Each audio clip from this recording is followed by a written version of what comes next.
नमस्कार मित्रों, शुभ संध्या। आज 28 अगस्त है, वार है शनिवार।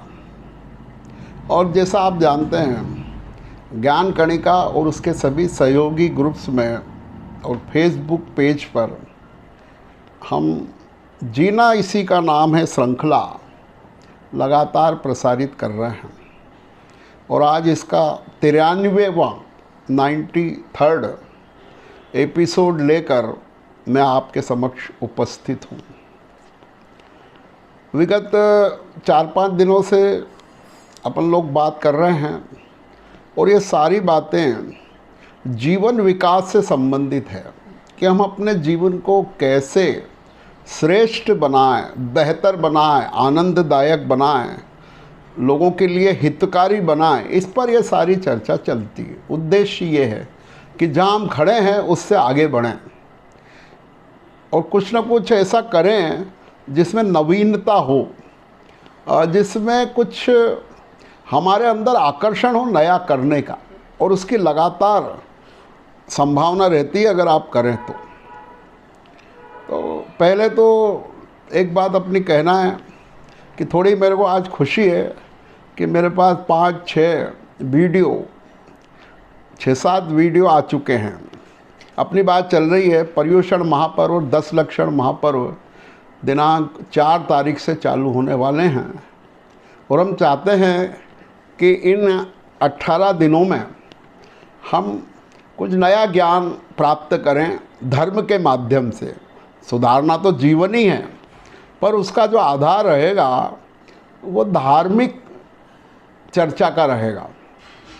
और वो चर्चा मैं चाहता हूँ कि हमें अधिकतम लाभ मिले।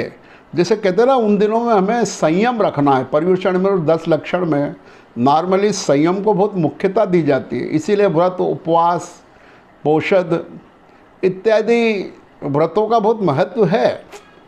तो संयम से मेरा यहाँ आशय, व्यापार से भी हमें संयम रखना है, नौकरी से भी संयम रखना है, खाने पीने से भी संयम रखना है, आरम सारम से भी संयम रखना है। मतलब सीमित करना है।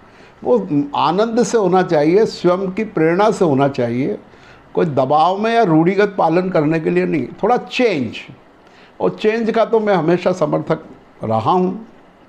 तो मैं चाहता हूँ कि उसमें हमको क्या है, जब थोड़ा सा समय रहेगा सुबह, दोपहर और शाम का, क्योंकि हम तो हर चीज़ को, गतिविधि को रोकेंगे थोड़ी।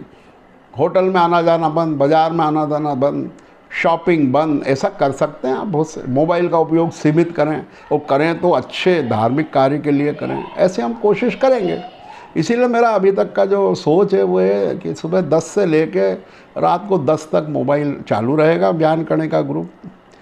और रात को 10 से सुबह 10 तक विश्राम रहेगा, ताकि आप अपनी सुबह की और रात की गतिविधि जो संपन्न कर सकें। बहुत अधिक लगना नहीं। और दिन में भी सामान्य पोस्ट प्रतिबंधित रहेगी, कोई राजनीतिक पोस्ट, कोई अन्य पोस्ट, ये नहीं। उस दिन कोशिश करेंगे कि पूरी हमारा वातावरण मोबाइल पर भी धार्मिक बना रहे। हम अपने धर्म स्थानों पर तो जाएंगे ही मान लो, पर इसका भी उपयोग हम उस रूप में करें तो थोड़ा फेस्टिवल मनाना सार्थक रहेगा। तो ऐसी हमारी कोशिश होगी। तो मेरे को जो ये आधा दर्जन और उससे अधिक मिल गए हैं वीडियो। अब मेरा सबसे कहना है, जो लोग अभी भी जिन्होंने वीडियो नहीं भेजे, मैं यहाँ प्रार्थना कर चुका हूँ कि कृपया करके इस महायज्ञ में अवश्य भाग लीजिए। ये मेरी रिक्वेस्ट है। अगर हम समाज में बौद्धिक वर्ग में आते हैं, कुछ हम बोलने चालने वाले व्यक्ति हैं, किन्हीं संस्थाओं से जुड़े हुए हैं, या हमारे में ज्ञान है, कोई नियम है, या कोई बहुत दिनों से हम धार्मिक क्रिया कर, हमें वक्ता ही नहीं चाहिए, हमें कर्ता भी चाहिए। तो कोई ऐसा समाज सेवा का, धर्म सेवा का काम आप धार्मिक रूप से बहुत दिनों से कर रहे हैं, तो वो बताइए। अपने जीवन में जो धर्म से जो परिवर्तन आए हैं, आपने जो नियम लिए हैं। एक एपिसोड ऐसा भी मिला है मेरे को बहुत बढ़िया, जिन्होंने अपने जीवन के बारे में बताया है। उस लेडी को मैं धन्यवाद दूंगा। उन्होंने इतना अच्छा भेजा है बना के कि कैसे उनके जीवन में धर्म प्रवेश हुआ और कैसे वो आज एक बढ़िया जीवन जी रही हैं। तो अपने अनुभव बताइए, कोई ज्ञान है तो वो बताइए, कोई चीज़ याद हो तो वो बताइए, भेजिए। क्योंकि देखिए सीमित तो है, 18 दिन चलेगा। अब 18 ही सुबह का रहेगा, दोपहर का तो मेरा है ही, और शाम के 18। ऐसे करके लिमिट है, फिर वो रह जाएंगे आपके। और एक बात और मैं घोषित कर दूं कि आज ये 93वां एपिसोड है, 100वें एपिसोड पे हम ठहर जाएंगे, क्योंकि निश्चित है कोई चीज़ का एक तरह से मोड़ आना ज़रूरी है। और 100वां एपिसोड हम लगभग 3 तारीख को करने का प्लान रखता हूं मैं, जब तक हमारे 100 एपिसोड हो जाएंगे, क्योंकि 4 से हम पर्युषण के विशेष रूप से प्रारंभ कर देंगे।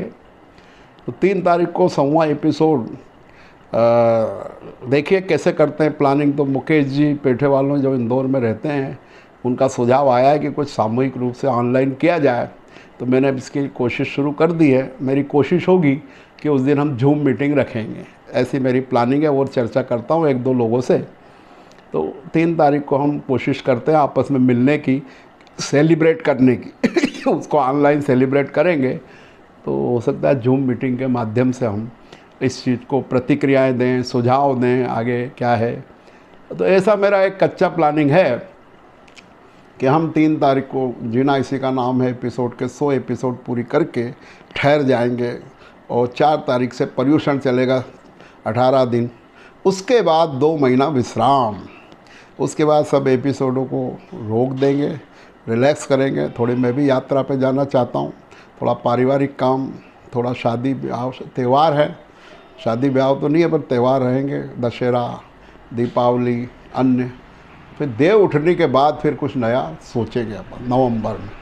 तो ऐसा मेरा एक कच्चा प्लानिंग आपको बता दिया। तो इसमें मेरा कहना है, इस महायज्ञ में अभी आप तैयारी, कल संडे है, कल बैठकर बनाइए वीडियो और मुझे टेलीग्राम ग्रुप पर भेज दीजिए। अभी देखा मैंने कुछ 10-15 मिनट के वीडियो डायरेक्ट मेरे व्हाट्सएप पे भी आ रहे हैं, 1-2 आ गए हैं। तो वो भी ठीक है, कोशिश कर लेना। जिनको टेलीग्राम मान लो नहीं है तो व्हाट्सएप पे भी आप थोड़ा उसको कंप्रेस करके भेज सकते हैं। ऐसा आ गया है मेरे पास 1-2, तो मेरे को भी अच्छा लगा कि चलो 15 मिनट का भी व्हाट्सएप पे आ सकता है, तो आ जाए तो भेज देना।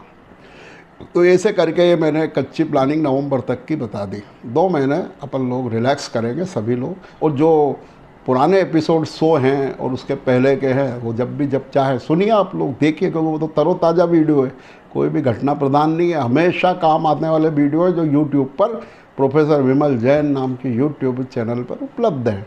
तो ऐसा हमारा एक सामान्य चर्चा थी जो मैं आपसे शेयर करना चाहता था। और कोशिश करेंगे कि हम 3 तारीख को सब लोग मिलें और ज़रा चर्चा करें आपस में, बहुत अच्छा रहेगा। तो ये एक बात मेरी कहना थी। आज का जो एपिसोड मैं लेना चाहता था वो कल का ही एक्सटेंशन मान लो।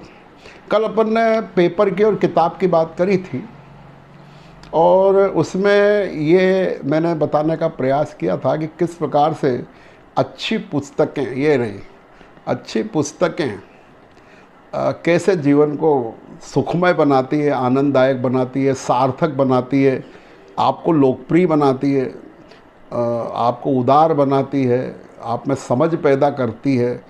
पुस्तकों का कोई विकल्प नहीं है। ऑनलाइन ठीक है, बहुत अच्छा है, मैं तो बहुत यूज करता हूँ ऑनलाइन का, डिक्शनरी के रूप में भी, इन्फॉर्मेशन के रूप में भी, फाइनेंशियल एक्टिविटीज़ के लिए भी, और ये रिजर्वेशन वगैरह सब चीज़ें ढूंढने के लिए ये सब करता हूँ। पर जो ज्ञान है वो तो शास्त्र से मिलेगा। वो ज्ञान अलग चीज़ है, सूचना अलग चीज़ है। तो सूचना के लिए तो करिए, जो लोग अपडेट नहीं है इन ऑनलाइन चीज़ों से वो भी अपडेट करें अपने आप, क्योंकि आगे की गतिविधियाँ सारी यही चलने वाली है और चल रही है। कई काम मेरे बड़े इजी हो जाते हैं, जाए बगैर ही, टैक्स भरना है अभी तो वो सारे काम आप इसमें आराम से कर सकते हैं। तो ये चीज़ें इन्फॉर्मेशन और फैसिलिटी के लिए, पर अगर हमको इन चीज़ों से सुविधा मिल जाए, समय बचे, तो फिर हमको आनंद के लिए, ज्ञानार्जन के लिए पुस्तकों की ओर लौटना चाहिए। केवल किताबी, मतलब केवल विद्यार्थी काल में ही किताबें पढ़ना ज़रूरी नहीं है, उसके बाद आप पढ़िए। तो वो किताबों की बात हुई और कुछ महान शख्सियत की बात हुई, जिनकी शख्सियत और उनके लिखी पुस्तकों से मैं प्रभावित हुआ, जिसमें कई नाम लिए थे। एक नाम और कल जो मिस कर गया था, वो खरगोन में डॉक्टर JP श्रीवास्तव साहब, उनका भी मेरे ऊपर बहुत प्रभाव पड़ा। मेरे बहुत, वो 85-86 हुए और अभी 2-1 साल पहले गुजरे हैं बॉम्बे में। वो मेरे मित्र बन गए थे। खरगोन गर्ल्स कॉलेज के प्राचार्य थे, वो बहुत सीनियर थे, बहुत ज़्यादा ज्ञानी थे। तो मेरी नेचर ही रहा, हमारे कॉलेज के पड़ोस में उनका रेसिडेंस था। उनके साथ भी मेरा बहुत लाभ हुआ मुझे। और ये पूछो कि बहुत नॉलेज उनसे मैंने लिया, और हम दोनों की खूब घुटती थी। पहले तो मैं उनके घर बैठता था, पर बाद में जब मैं वहाँ चले गया गवर्नमेंट क्वार्टर में, तो वो आते थे साहब, और हम 2-2, 3-3 घंटे विभिन्न साहित्यिक सांस्कृतिक बातें करते थे, बौद्धिक बातें करते थे। बहुत पढ़ने लिखने का उनको बहुत शौक़ था। और अपने ग्रुप के मेंबर, सक्रिय मेंबर रहे हैं वो ज्ञान कणिका के, डॉक्टर JP श्रीवास्तव। तो कल ये मेरे से मिस हो गया था अन्य कई नामों के साथ। ऐसे और भी होंगे, पर अभी मैं ऐसा कहना चाहता हूँ कि हमारे को पुस्तकें यानी साहित्य, चाहे वो धार्मिक हो या सामाजिक हो, राजनीतिक हो, बहुत सारी बातें हैं, कई तरह की पुस्तकें हैं, वो प्रेरित करती है और महान व्यक्तित्व प्रेरित करते हैं। उनकी जीवन शैली देख के हमें बड़ी प्रेरणा मिलती है। अब आज जो उसका एक्सटेंशन मैं ले रहा हूँ वो है स्थान, प्लेस। उतना ही महत्व है उसका भी, वो भी ज्ञान का एक बहुत बड़ा साधन होता है। अब जैसे अपन एक जैन है, अपन जैन हैं, जैन की बात करें तो जितने आचार्य हैं अलग अलग संप्रदायों के, उन आचार्यों को आप देखिए, उनके दर्शन करिए, उनसे प्रेरणा मिलती है कि कैसे उन्होंने अपना जीवन तपस्या में, त्याग में, ज्ञान में लगा रखा है। चाहे वो दिगंबर हो कि श्वेतांबर हो कि मूर्ति पूजक हो कि तेरापंथी हो, सब आचार्य ज्ञानी हैं, बहुत सक्रिय हैं और समाज को कितना दे रहे हैं। तो हमें इनका सानिध्य करना चाहिए समय समय पर।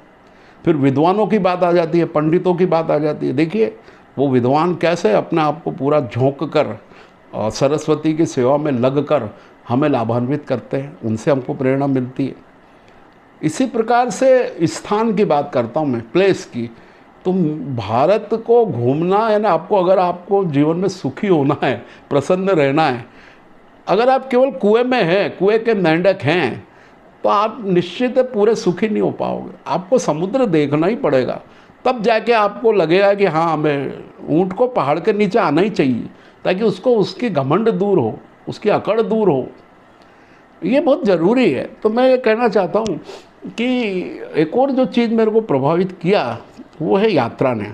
यात्रा ने भी मेरे को मेरे आनंद में वृद्धि बहुत की है, ज्ञान में वृद्धि की है, एक्सपोजर हुआ है। कई लोग हैं जो बहुत अच्छे हैं पैसे कौड़ी के मामले में, ज्ञान के मामले में, पर यात्राएं कम कर पाए वो। उनके लिए मैं कहूँगा कि यात्रा करिए, और यात्रा रूटीन तोड़ोगे जब होगी, कुछ रिस्क लोगे जब होगी। अब यात्रा की कैसे शुरुआत करें? सबसे पहले मैंने जैसा कहा, हम जैन हैं, अपन जैन हैं, तो शिखर जी से शुरू करें। मैं कह रहा हूँ पूरे विश्व में जैनियों का सबसे पवित्र स्थान कोई है, वो है श्री सम्मेश शिखर जी, जो पहले बिहार में था और अब झारखंड में है, गिरिडीह जिले में। शिखर जी को आप जाएंगे तो आपको वहाँ अलग ही पता लगेगा कि किस प्रकार से अनंत जीव मोक्ष गए। वर्तमान काल के 20 तीर्थंकर वहाँ से मोक्ष गए, और वहाँ की 2 टोंक बहुत प्रसिद्ध है, चंदा प्रभु टोंक और पार्श्वनाथ टोंक। तो शिखर जी की यात्रा मेरी 2 बार हो पाई है अभी तक, इच्छा है तीसरी बार करने की। वहाँ जाकर आपको बहुत प्रेरणा मिलती है कि किस प्रकार से संसार से विरक्त होकर महापुरुषों ने मोक्ष प्राप्त किया है।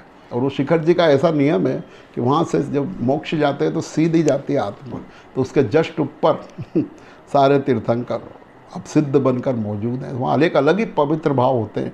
बड़े बड़े मंदिर हैं, बड़ी बड़ी कोठियाँ हैं, 13पंथी कोठी, 20पंथी कोठी, श्वेतांबर कोठी, और अब तो और भी इतने बन गए हैं वहाँ। उसको देखने से आपका एक्सपोजर बहुत बढ़ेगा, आपका विजन बढ़ेगा, आपके सोचने की दृष्टि चेंज होगी। तो अभी तक जो नहीं गए हैं, मैं उनसे निवेदन कर रहा हूँ पर्युषण के पूर्व संध्या पर, पूर्व हफ्ते में, कि भैया देखो, जैन अगर हो तो प्रत्येक जैन को, किसी भी संप्रदाय का हो, उसको श्री सम्मेश शिखर जी की यात्रा अवश्य करना चाहिए। ये स्थान की बात आ गई। दूसरी बात करता हूँ, अरे पूरा भारत का 85% लोग हिंदू हैं। हिंदू कहते हैं ना, हालांकि सभी हिंदू हैं, जैन भी आ जाते हैं कई बार, उसमें कहा जाता है, पर मैं तो कह रहा हूँ जो ब्राह्मण है, हिंदू है, वैष्णव है, उनकी बात। तो आपके जो धाम है गजब है अपने आपके, क्या बद्रीनाथ धाम। अब आप वहाँ जाएंगे इतनी ऊंचाई पर, अलग ही पावन, अलग ही आनंद आएगा आपको, अलग ही आध्यात्मिकता की अनुभूति होगी। बीच में जो 5 प्रयाग आएंगे, देव प्रयाग, विष्णु प्रयाग, रुद्र प्रयाग, कर्ण प्रयाग, ये प्रयाग आप देखोगे आपको प्रयाग है ना, दो नदियों का मिलन, गजब। तो उसमें क्या आपको अलग ही आध्यात्मिकता और प्राकृतिक आनंद आता है। तो ये स्थानों से भी आपका जो मस्तिष्क है वो ब्रॉड होता है। यात्रा नहीं करेंगे, केवल पुस्तकें ही पढ़ते रहेंगे, घर में ही व्यापार धंधा नौकरी करते रहेंगे, तो वो आनंद आपको आएगा ही नहीं, कितना भी हो। आपको यात्रा अवश्य करना चाहिए। चारों धाम, दूसरा धाम रामेश्वरम, ओ हो, समुद्र के, ये पहाड़ पर है बद्रीनाथ, तो रामेश्वरम समुद्र की गोद में भाई, बिल्कुल समुद्र के वहाँ, समुद्र स्नान करके ही आप अंदर जा सकते हैं दर्शन करने। वहाँ विशाल समुद्र देखिए, क्या लगेगा आप वहाँ का भी, उसका ब्याज आपको विशालता का अनुभव होता है और अपनी तुच्छता का अनुभव होता है कि मनुष्य कितना छोटा है प्रकृति और प्रभु के आगे। रामेश्वरम, फिर आप द्वारकापुरी जाइए, द्वारका नाम गजब है, वो भी द्वारका और भेंट द्वारका समुद्र के वही हैं। वहाँ भी भगवान कृष्ण के बारे में सारी जानकारी, सारा आपको देखने को मिलेगा। और फिर बसता है जगन्नाथपुरी, पुरी भी समुद्र तट पे, उड़ीसा, वहाँ पर भुवनेश्वर, भुवनेश्वर के आगे पुरी, कोणार्क, ये चीज़ें आप देखेंगे तो आपको प्राचीनता का अनुभव होगा कि सूर्य मंदिर कैसा होता है, कोणार्क का किस प्रकार से होगा। तो ये चारों धाम जो है मैं देखे तो बिल्कुल अलग ही आनंद आया, अलग ही दृष्टि लगी कि हाँ ये चारों धाम अवश्य करना चाहिए। फिर एक और हमारा धर्म है सिख धर्म, उसका जो गुरुद्वारा है स्वर्ण मंदिर कहते हैं, हालांकि उसका नाम हरमंदर साहब है, वो अमृतसर में, अमृतसर मतलब अमृत का कुंड, अमृतसर का मतलब अमृत का कुंड। तो वहाँ वाकई में एक बहुत बड़ा कुंड है जहाँ पर बहुत स्वच्छ पानी रहता है और आप वो स्वर्ण का बना हुआ मंदिर है, देखिए आप कैसा भक्ति है सिख, वो भी गजब का है। तो वो भी एक देखने से आपको लगता है कि किस प्रकार से धार्मिक स्थलों को सोने से सजाया जा सकता है, सर्वश्रेष्ठ दिया जा सकता है। तो इस प्रकार से ये देखते हैं तो हमको उसका और आनंद आता है। तो धार्मिक स्थलों में वैष्णो देवी है कैसी गजब है। तो ऐसे करके आप कितने नाम लें कि एपिसोड में, मेरा कहना मतलब तीर्थ स्थानों पर चाहे गोमटेश्वर बाहुबली जाइए, वो मूर्ति देखिए आप बाहुबली भगवान की, एकदम आपको अनुभव होगा कि ओहो उस ज़माने में 1000-1200 साल पहले ऐसी मूर्ति जिसकी छाया नहीं पड़े, कितने गज की, इतनी 52 फीट ऊंची मूर्ति, गजब है। वो देखकर पहाड़ी के ऊपर आप चलेंगे तो आपको अलग ही आनंद की अनुभूति होगी। गंगा सागर, हाँ जब हम गंगा सागर गए वाकई में सागर है वो, सारे तीर्थ बार बार गंगा सागर एक बार, हा क्या बात है। 3-4 बार साधन बदलना पड़ता है, कलकत्ता से जाते हैं हम, पहले बस से या कार से जाइए, फिर नाव में बैठिए, फिर वापस बस से कार में जाइए, फिर नाव में बैठिए। अरे साहब वो जो समुद्र देखेंगे ना वहाँ का गजब है। जब गंगा जी सागर में मिलती है इसलिए वो गंगा सागर है, गजब है। तो ऐसी जगह जाने से आपको लगता है कि प्रकृति क्या है, ईश्वर क्या है, अध्यात्म क्या है। घर में ही एसी कमरों में बैठने से अध्यात्म समझ में नहीं आएगा। फिर आप बात करते हैं पहाड़ों की, शिखर जी का तो है ही, पर अब पहाड़ों में पहाड़ है हिमालय, और हिमालय का जो सर्वोच्च स्थान है वो है लद्दाख। लद्दाख मुकुट है, लेह नगर है। अब लद्दाख आप जब देखेंगे तब समझ में आएगा कि लोग कितनी कठिनाइयों से पहाड़ों पे रहते हैं। वहाँ हरियाली का नितांत अभाव है, बर्फ़ पत्थर 2 चीज़ है वहाँ बस। ऐसी जगह, विरल जगह पर हमारे भारतवासी रह रहे हैं, हमारे बौद्ध धर्म के भाई रह रहे हैं। हाँ कैसा जगह हो, वहाँ का आप दृश्य देखोगे तो अपनी ये कठिनाइयाँ सब भूल जाओगे आप, मैदानी कठिनाइयाँ। कैसी ऑक्सीजन की विरलता है, कितना कम ऑक्सीजन है वहाँ, और कैसे लोग मेहनत कर रहे हैं और कैसे अपने तरीके से रहते हैं सब लोग ऐसे ऊंचे ऊंचे पहाड़ों पर। वहाँ बुद्ध भगवान की बड़ी बड़ी मूर्तियाँ हैं, अच्छे अच्छी मॉनेस्ट्री है। बौद्ध धर्म को अगर आपको देखना है तो लद्दाख की यात्रा करना चाहिए आप। कश्मीर तो स्वर्ग है ही, कश्मीर की प्रकृति अलग है जो अभी मेरा बाकी है, इसलिए उसके बारे में ज़्यादा नहीं बता सकता। मेरा जम्मू हुआ है और लद्दाख हुआ है, कश्मीर अभी बाकी है। लेह हो गया, जम्मू हो गया, श्रीनगर अभी जाना है मुझे।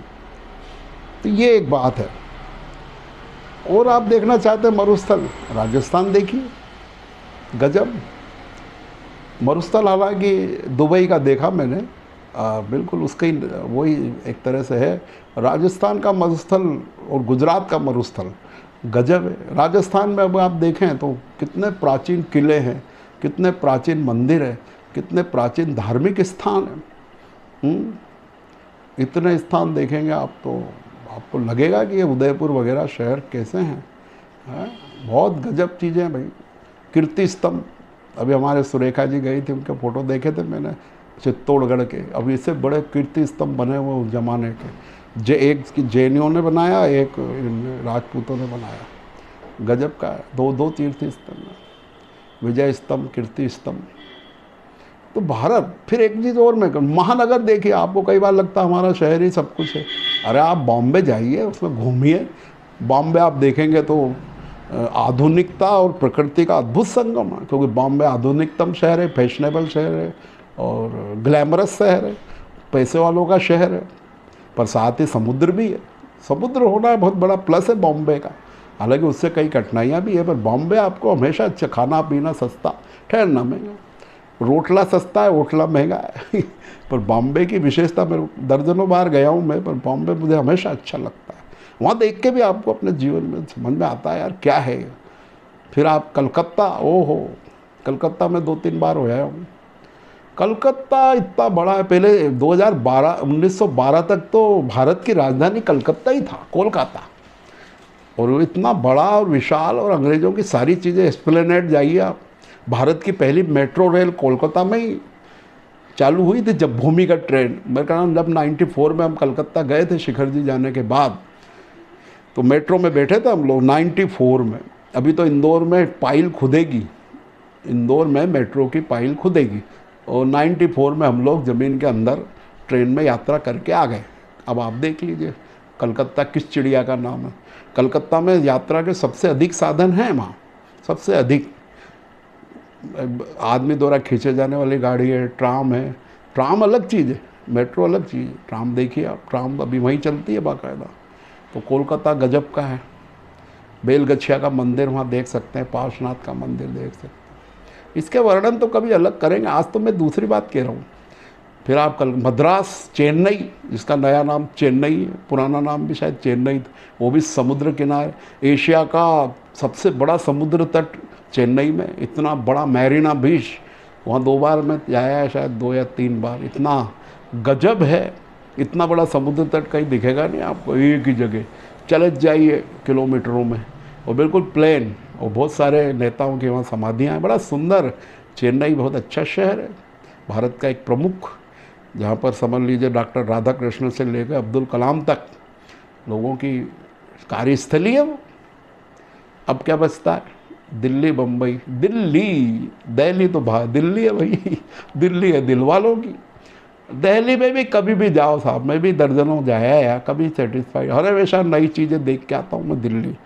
दिल्ली में विश्व पुस्तक मेला लगता है। दिल्ली में क्या नहीं है, लाल किला है, कुतुब मीनार है, जामा मस्जिद है, हमारा जैनियों का लाल मंदिर है बिल्कुल लाल किले के सामने, बहुत प्राचीन, इतना शानदार जैन मंदिर। वहाँ पर कबूतरों का अस्पताल है, पक्षियों का, बाकायदा वार्ड बने हुए हैं, उसमें कबूतर भर्ती रहते हैं, उनका इलाज होता है। मेरे ख्याल से बहुत पहले ही है ये कहीं, जहाँ पक्षियों का अस्पताल हो, बाकायदा एडमिट करते हैं, उनका इलाज करते हैं, फिर डिस्चार्ज करते हैं। वो देख के आया मैं ऊपर, लाल मंदिर के ही पास है। लाल मंदिर भी हमारा बहुत प्रसिद्ध है दिल्ली में। तो दिल्ली है, वहाँ तो हर तरह के समाज के लोग, बहुत बड़ा है दिल्ली, क्षेत्रफल के, उसका आधुनिकता से लेके पुरातन तक। आप अगर वहाँ पर सदर बाज़ार जाएंगे तो वैसा लगेगा एकदम कंजस्टेड, पुराना। और चाणक्यपुरी जाइए तो वहाँ माहौल अलग लगेगा, defence colony, Rashtrapati Bhavan area. तो कहने का मतलब दिल्ली की देखेंगे तो आपको लगेगा कि यार कुछ है, भारत भी कम नहीं है, बहुत चीज़ें वहाँ नई से नई और पुरानी से पुरानी। आपको पता है दिल्ली से करीब 30-40 किलोमीटर दूर एक गांव है, बड़ा गांव, वहाँ पर 14 मंजिला जैन मंदिर है। उन्होंने 14 मंजिल का बनाया, स्वर्ग, नरक और ऊपर सिद्ध शिला, ऐसा करके लिफ्ट लगी हुई है। वो जब बन रहा था, जब गए थे, और फिर से एक बार उसको देखना है। तो खैर ये कुल मिला के, अब मैं चूँकि आज बहुत लंबा हो गया एपिसोड, मैं ये कहना चाहता हूँ कि हमें घूमकर स्थानों पर जाकर देखना चाहिए। वो निश्चित है हमारे व्यक्तित्व के विकास में, जीवन निर्माण में बहुत सहायक हैं। लोग इस घूमने फिरने कहते हैं, उसको आमोद प्रमोद बोलते हैं, मैं इससे सहमत नहीं हूँ। हमारा ज्ञान बढ़ाने का यात्रा स्थान देखना बहुत महत्वपूर्ण जरिया है अपने आप को व्यवस्थित रखने का। तब जाके आप अपना ज्ञान बढ़ा पाते हैं। पुस्तकों के पढ़ा हुआ आप देखते हैं वहाँ जाकर।